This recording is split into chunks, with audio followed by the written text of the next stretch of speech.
नमस्कार साथियों, चरैवेती टेट में आपका स्वागत है। आज का टॉपिक हम लेके आए हैं, सीखना किसे कहते हैं।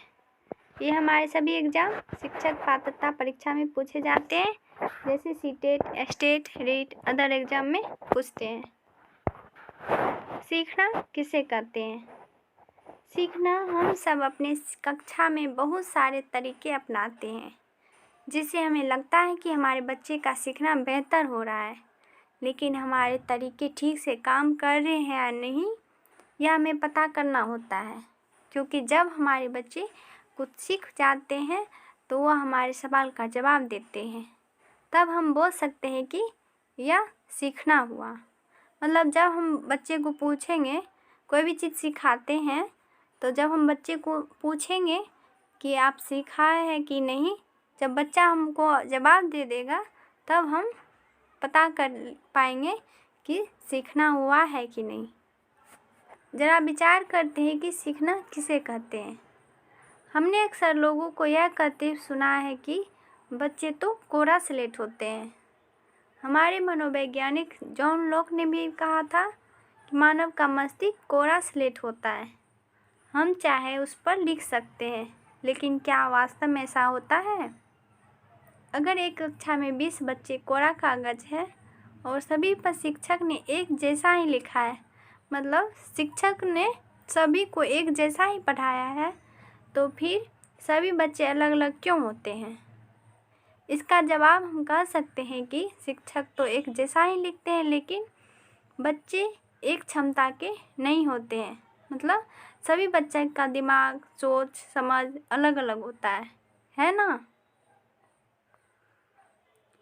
जिन बच्चों को हम अक्सर कक्षा में चुप देखते हैं और हम यह मानते हैं कि औरों से क्षमता में कम है, वही बच्चे कक्षा से बाहर सब कुछ अपने आप करते नजर आते हैं।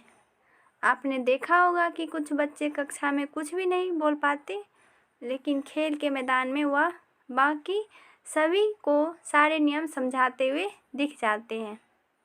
कुछ बच्चे को कक्षा में ठीक से गिनती भी नहीं आती, लेकिन वही बच्चे क्रिकेट के मैदान में हर एक रन गिन सकता है।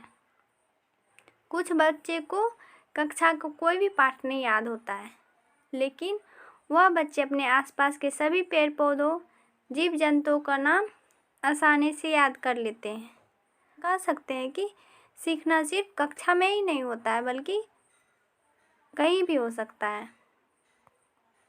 अगर कोई बच्चा बहुत लंबे समय तक कोई पाठ याद करके सुनाते रहता है, या फिर याद किया हुआ पाठ लिखकर या पूछने पर बता देता है, तो सामान्यतः उसी को सीखना माना जाता है। लेकिन इसमें तो सिर्फ बाहरी क्रियाओं को ही महत्व दिया गया है, मानसिक क्रियाओं के बारे में तो बताया ही नहीं गया है। मतलब हम याद करके रखेंगे तो वो बता देंगे, पूछने पर बता देता है तो बच्चा, तो ये बाहरी क्रिया हुआ।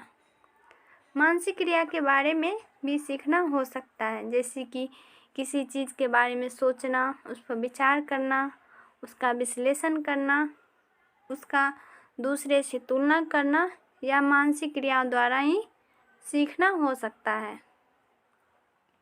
मानसिक क्रिया को संज्ञान का नाम दिया गया है। यहाँ से हमारे क्वेश्चन पूछे जाते हैं सीटेट के एग्ज़ाम में, सभी टेट के एग्ज़ाम में पूछा जाएगा कि संज्ञान का नाम किसे दिया गया है। मानसिक क्रियाओं को संज्ञान का नाम दिया गया है। मानसिक क्रिया को महत्व देने वाली विचारधाराएं संज्ञानवाद का कहना है कि संज्ञानवाद कहते हैं कि सीखना इस बात पर निर्भर करता है कि सीखने वाले के अपने अनुभव कैसे हैं, उसका पूर्व ज्ञान कितना है। मतलब वो बच्चा कैसे जल्दी सीखता है, कैसे वो अपना पूर्व ज्ञान लेके आया, पहले का पूर्व ज्ञान मतलब पहले का ज्ञान उसके पास कितना है, इस बात पर निर्भर करता है कि सीखना कैसे है। सीखना महज रटे हुए को बता देना नहीं है, बल्कि ज्ञान को बुनियादी ढांचे में बदलाव को कहते हैं। मतलब रटने से भी सीखना नहीं होता है, बल्कि ज्ञान को बुनियादी ढांचे में बदलाव को कहते हैं। बार बार दोहराने या याद करने का महत्व है, लेकिन तब जब उन्हें अर्थ के साथ किया जाए। मतलब बार बार दोहराना और याद करना कब महत्व होगा, जब उसे अर्थ के साथ किया जाए। बार बार के अभ्यास से कुछ मानसिक प्रक्रिया स्वचालित होती हैं। जैसे बच्चे को पहाड़े याद हो, उसका इस्तेमाल बच्चा जोड़ घटाव गुना मतलब कि जटिल संक्रियाओं की तरफ अपना ध्यान केंद्रित कर पाता है।